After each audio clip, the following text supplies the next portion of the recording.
I have had the privilege to work.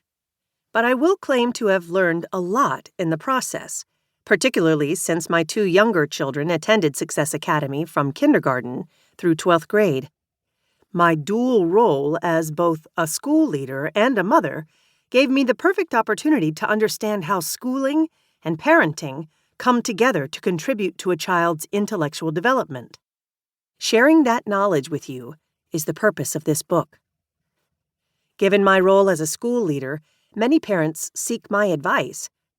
I find that even people who are very confident and successful in every other aspect of their lives are often unsure about parenting. That isn't surprising when you consider that parenting is probably the most important thing we do for which we receive no training.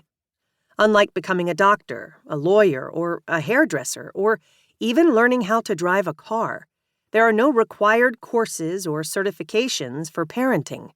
It's assumed that we know what we're doing because we were once parented ourselves, which is a bit like assuming that someone who has undergone heart surgery is qualified to be a heart surgeon.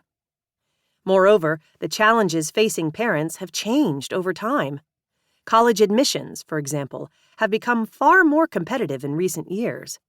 Many parents are torn between wanting to ensure that their children are prepared for this competition and wanting to let their children find themselves, pursue a variety of interests, and enjoy their childhoods. When I founded Success Academy, I faced a similar conflict.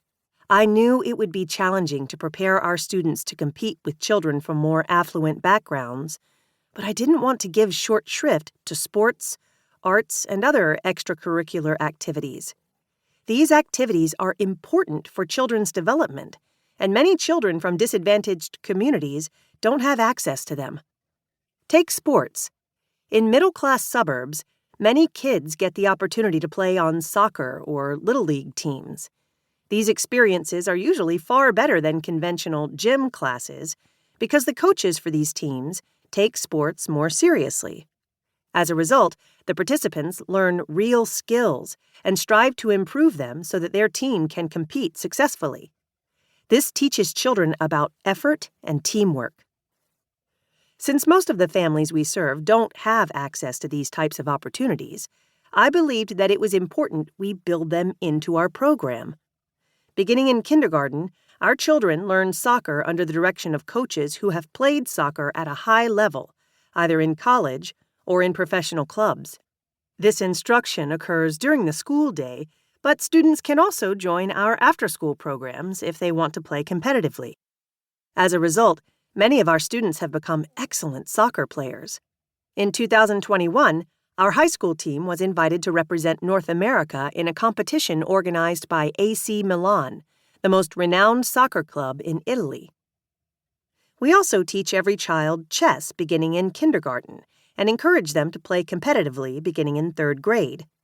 We have more than 11,000 children playing chess and more than 500 U.S. Chess Federation-rated players.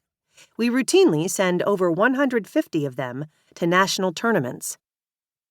I also encouraged my own children to pursue these opportunities and to engage in other enjoyable childhood activities.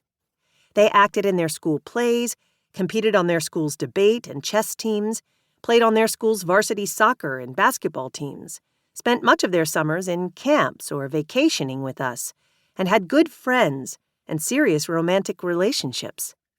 Nonetheless, all 3 of my children got into top-notch universities, as do most of the students at Success Academy. How were these children able to achieve this level of success despite all these distractions? Because many of these distractions actually contribute to intellectual development. Take chess. I made chess part of Success's curriculum because my husband had taught chess to our older son, Culver, and I felt that he had benefited from it. I became even more convinced of this when my 2 younger children, Dylan and Hannah, learned chess as students at Success Academy. When Dylan was in 3rd grade, he and about a dozen other Success students competed in a national tournament. To my astonishment, students were required to play 3 matches per day, each of which could last up to 4 hours. But despite playing up to 12 hours a day, Dylan hardly noticed the time passing. When he'd finished his final match one day, he asked me if